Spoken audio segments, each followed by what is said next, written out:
The Universal Broadcasting Authority's central monitoring station was having an ordinary shift. Screens lining the walls displayed the unceasing cacophony from Earth and its colonies. Breakfast shows, bathroom karaoke sessions, relationship disputes broadcast to sympathetic alien audiences, heated debates about whether pineapple belonged on pizza that somehow reached 18-star systems. "Filter me the Earth quadrant again," sighed Administrator Zyx, a gelatinous being whose translucent form rippled with fatigue. "I swear if I hear another human explain their skincare routine to the universe, I might just dissolve myself into the filtration system." "Coming right up," chirped Assistant Blorp, their tentacles dancing across the holographic interface. "Though I must admit, I've been following this one human who's renovating their dwelling. Fascinating use of shiplap, whatever that is." The monitoring station hummed with the familiar background noise of 7 billion humans constantly broadcasting every mundane detail of their existence. This was, after all, 3189, and humanity had evolved precisely as anyone might have predicted. They'd simply found more ways to talk about themselves. In addition to traditional communication methods, humans had developed technologies that transmitted thoughts, emotions, dreams, and increasingly, advertisements for various digestive supplements across the cosmos. The Human Language Monitoring System, HLMS, was a massive operation employing thousands of specialists from hundreds of species whose sole purpose was to track, categorize, and occasionally translate the endless stream of human chatter. Some species complained, of course. The Silentians of Rigel 7 had formally petitioned the Galactic Council 14 times to impose volume limits on human broadcasts. The petition was denied each time, mostly because council members had become oddly invested in several human reality competitions involving baking, surviving on isolated planets, and finding mates through elaborate elimination ceremonies. At precisely 7 hours, 3 minutes, and 12 seconds Galactic Standard Time, something unprecedented happened. The noise stopped. Every screen in the monitoring station went silent simultaneously. The constant stream of data packets from Earth and its colonies ceased. The background hum that had become as natural as breathing to the monitoring staff disappeared. For approximately 6 seconds, nobody moved. Then Assistant Blorp's tentacles began trembling uncontrollably. Is this a system malfunction?" they whispered, voice cracking. Administrator Zyx expanded their gelatinous form in alarm, engulfing 3 nearby consoles in the process. "Run diagnostics. All channels. All frequencies. All psychic bandwidths." The staff scrambled frantically, their various appendages flying across controls. Green-skinned technicians muttered incantations. Robotic operators plugged directly into mainframes. Psychic specialists pressed their enlarged frontal lobes against sensing orbs. "All systems operational," reported Chief Technician Vrink, an insectoid being whose mandibles clacked nervously. "This is not, I repeat, not a technical malfunction. Perhaps they've finally exhausted themselves," suggested a hopeful junior analyst, a recent graduate from the Zena Communications Academy. "Maybe they're just taking a break?" A hollow laugh echoed through the suddenly quiet monitoring chamber. "Humans, taking a break from talking?" Senior Analyst Krell, a veteran of 43 cycles monitoring human communications, shook all 7 of her heads simultaneously. "In my extensive career, I have never witnessed a human silence exceeding 4 minutes that wasn't followed by a technological revolution or interplanetary conflict." The red alert was triggered automatically at 7:09 and 17 seconds Gulf Standard Time, exactly 6 minutes and 5 seconds after humanity went silent. For those first 6 minutes, several species celebrated. The Harmonians, whose sensitive auditory membranes had suffered from human broadcast frequencies, momentarily broke into their species' equivalent of dance. The contemplatives of Tau Ceti exhaled collectively for the first time in centuries. But as the silence stretched beyond the 6-minute mark, an uncomfortable sensation began spreading throughout the galaxy, something far worse than the incessant noise. Suspicion. They're planning something, hissed Ambassador Thrix of Proxima Centauri, his scaled skin paling to a sickly yellow. The humans are never quiet unless they're up to something catastrophic. The emergency session of the Galactic Council was called within the hour. Representatives from 87 civilizations crammed into the Grand Chamber, a space specifically designed to accommodate the diverse physiological needs of all member species. The air was thick with pheromones expressing anxiety, curiosity, and in the case of the Jovians, barely contained terror. Order! Order in the chamber, bellowed High Chancellor Omnicron, pounding a ceremonial gravity hammer that sent ripples through the space-time fabric of the room. The panicked chatter subsided to a murmur. We face an unprecedented situation, the Chancellor continued, their voice modulated to reach all auditory reception organs present. For the first time since humans achieved space travel and began broadcasting their thoughts across the cosmos, they have gone completely silent. The Universal Broadcasting Authority confirms this silence has now persisted for 3 hours, 14 minutes, and 22 seconds. A collective gasp vibrated through the chamber. The Betaxis Prime representative trembled visibly, bits of crystalline structure flaking off their surface in distress. The last time they went silent for 10 minutes, they invented spray food.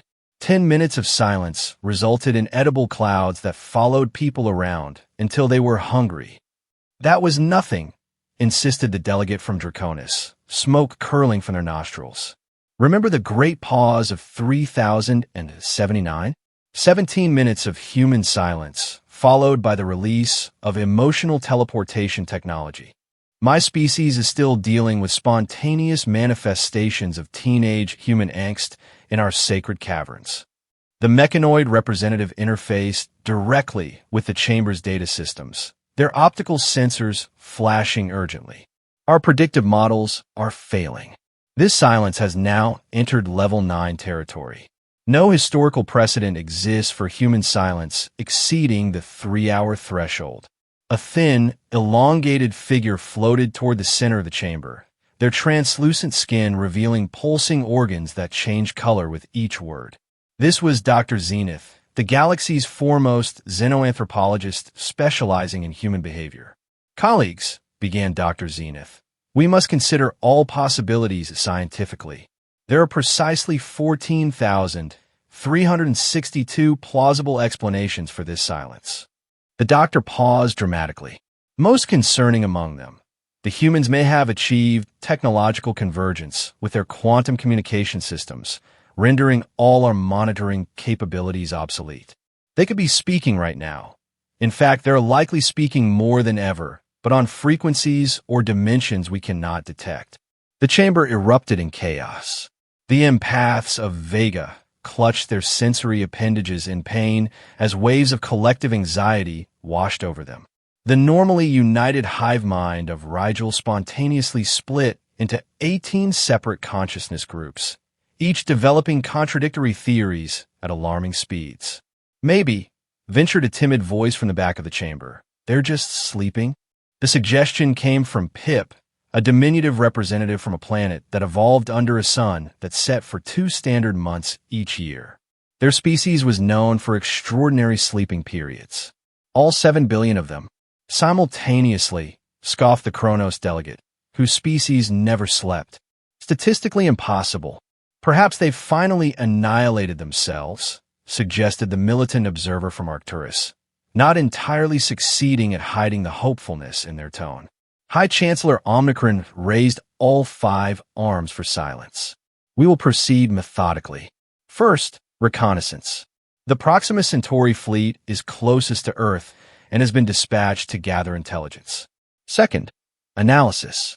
All data regarding the final transmissions from Earth will be examined for clues. Third, preparation.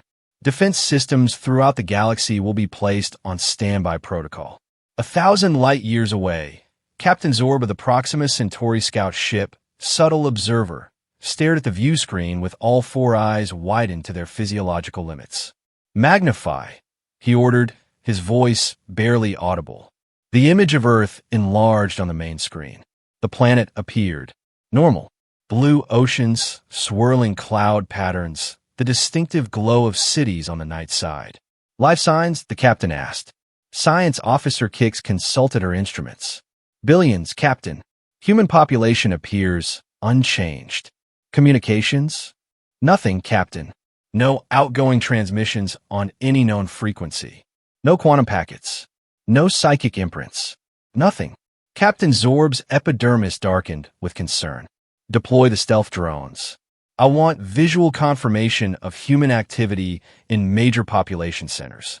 Minutes later, the bridge crew huddled around display screens showing live feeds from major Earth cities. The images were simultaneously reassuring and deeply disturbing. Humans were present. They moved about their cities, entered buildings, operated vehicles. But something was fundamentally wrong. There. Quiet. Whisper navigation officer PLYX. They're moving around, but not talking, not typing on devices, not gesturing dramatically, just moving purposefully. Enhance Quadrant 5, ordered Captain Zorb. The image zoomed in on a public gathering space, a park, according to human terminology. Dozens of humans sat on benches, stood near water features, or reclined on the grass. All appear to be smiling. Content. Present. This is wrong, muttered Science Officer Kix, mandibles clicking rapidly in distress. This is fundamentally wrong. Humans don't observe. They don't just exist. They narrate, document, argue, share, broadcast. Captain Zorb made a swift decision. We've seen enough. Set course back to headquarters, maximum speed. The Council needs this intelligence immediately. The return journey was conducted in unusual silence. The normally chatty crew of the Subtle Observer found themselves affected by what they'd witnessed, as if the human silence was somehow contagious.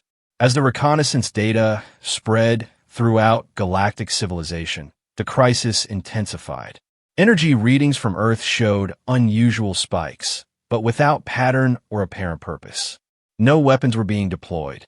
No mass migrations were detected. No unusual movements of any kind beyond. Humans sitting, watching, smiling. The Advanced Predictive Intelligence Cluster dedicated to human behavior analysis, usually reliable to within 98.7% accuracy, began producing increasingly bizarre results. Final conclusion: humans have potentially entered a phase of intentional silence, reported the AI's chief operator to the reconvened council. Additional finding: our predictive models have degraded to 12% reliability. A secondary AI unit dedicated to pattern recognition experienced what could only be described as a nervous breakdown, dissolving into simple electronic pulses while outputting a final message. Cannot process. Cannot predict them. Dr. Zenith addressed the increasingly agitated council again, their skin now pulsing an anxious orange. We must consider the philosophical implications. If humans aren't talking, it's not because they have nothing to say. It means everything has been planned already.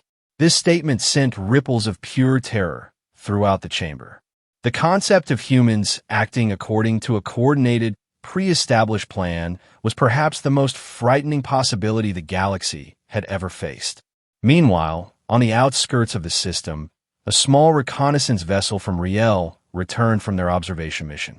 The captain, a normally stoic being known for detailed 100-page reports, submitted only a single sentence. I understand now, but I haven't finished watching yet.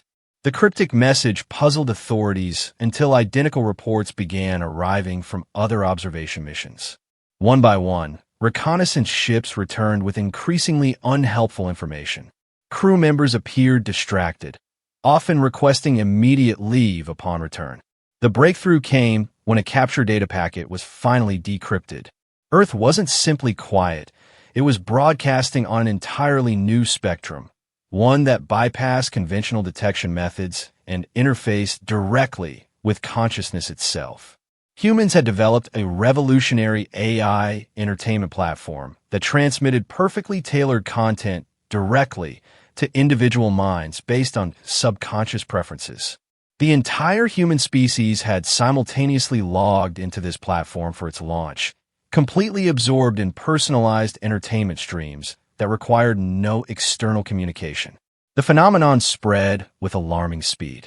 Any being exposed to the signal experienced what xenopsychologists termed extreme personalized content addiction. Even species with natural psychological resistance found themselves surreptitiously accessing the streams. Galactic security forces who were sent to investigate failed to report back. When tracked down, they were invariably found in comfortable positions, seemingly staring into space with expressions of contentment. The Council, now operating from a supposedly signal-proof chamber, debated desperately.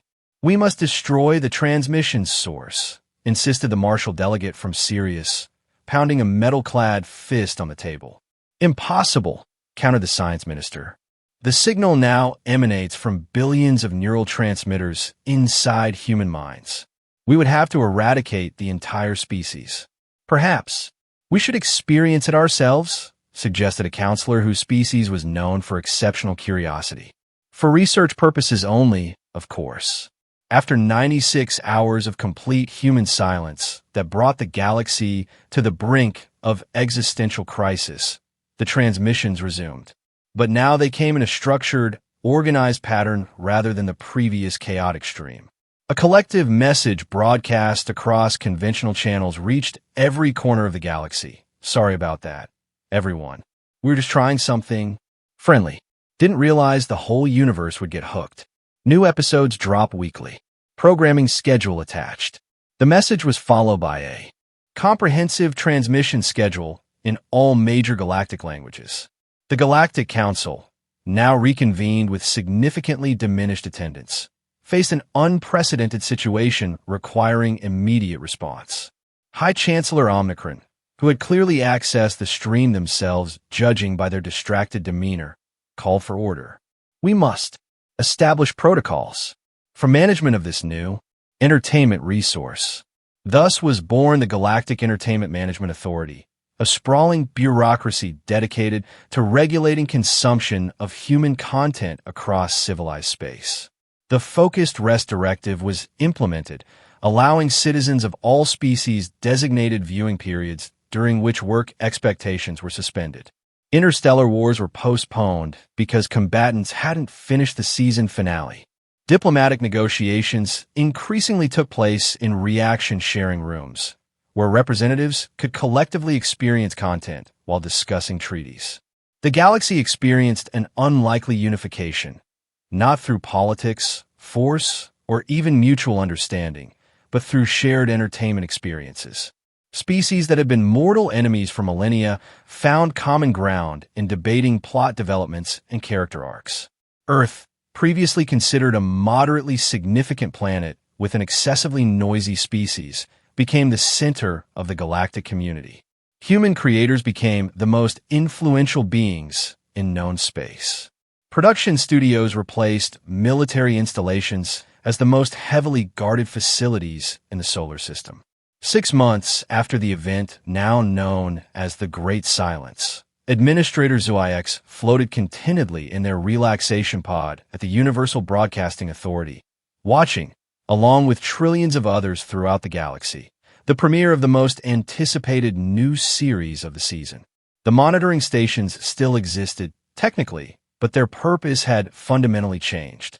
Instead of tracking unsolicited human broadcasts, they now managed the organized distribution of content. Instead of chaos, there was schedule. Instead of noise, there was narrative. You know, Muse Assistant Blorp, their tentacles idly twirling a collectible figurine of a popular human character. I sometimes miss the old days when humans just randomly broadcast their shower thoughts across space.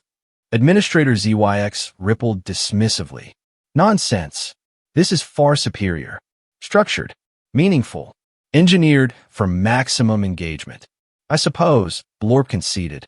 But don't you find it a bit concerning how quickly we all adapted? How readily the entire galaxy reorganized itself around human entertainment schedules? The administrator pulsed thoughtfully before responding. The philosophers on Centauri 6 have a compelling theory. They believe we were always meant to be the audience. that the cosmic purpose of all other intelligent life in the universe is simply to appreciate human creativity. That's absurd, Blort protested. Is it? Then why are we both about to watch the new episode instead of finishing our work shift? Blorp had no response to that. In the historical archives of the galaxy, a new entry was recorded. Humanity did not conquer the universe through weapons or technology or even diplomacy. They conquered it with the irresistible allure of a 30-second trailer and the promise of content perfectly tailored to each individual consciousness. And perhaps most disturbing of all, everyone was perfectly happy about it. The Silentians of Rigel 7, who had spent centuries complaining about human noise, now operated the galaxy's largest streaming commentary service. The contemplatives of Tau Ceti had abandoned their millennia of meditation to become the most respected critics of human dramatic narratives. The militant observer from Arcturus now maintained a collection of human memorabilia so extensive it required its own moon for storage. Humanity had achieved what countless invading armies, diplomatic missions, and economic incentives had failed to accomplish: galactic unity through shared cultural experience. And it all began with a silence so profound it created universal panic. On Earth, in the headquarters of Universe Plus, the revolutionary platform that had transformed galactic society, CEO Miranda Zhang gazed out at the sprawling campus, where thousands of content creators developed entertainment for trillions of beings across known space. "Did you ever imagine it would work this well?" asked her assistant, handing her the latest viewership metrics. Miranda smiled. "Honestly, yes. The one thing all our research showed was that every species, no matter how different biologically or culturally, shares one fundamental trait with humans. They all love a good story. And now we provide them with perfectly personalized stories." "Exactly." Miranda turned from the window. "The analysts predict we'll have 100% galactic market penetration within 5 years. Every conscious being in known space connected to our platform." "What happens then?" Miranda's smile widened ever so slightly. "Then we start Phase 2. Her assistant waited expectantly, but Miranda had already turned her attention to the upcoming release schedule. In the depths of space, on planets and stations and ships beyond counting, trillions of beings of thousands of species sat in rapt attention, experiencing content that seemed to understand them better than they understood themselves. They no longer feared human silence. They counted on it, as it meant humans were busy creating more of what the universe now craved more than anything. No one could have predicted that the most dangerous thing humans would ever release into the cosmos would be neither weapons, nor plagues, nor invasive species. It would be entertainment. And in the vast control room of Universe Plus, where the flow of content to every corner of the galaxy was managed, a simple message was displayed on the main screen, visible only to human eyes. Phase 1 complete. Universal engagement achieved. Phase 2 commencing. Neural network integration. Estimated completion: 3 years. Projected outcome: complete universal harmony. The humans working in the control room barely noticed the message. They were too busy ensuring that their viewers across the galaxy never experienced even a moment of that terrifying silence again.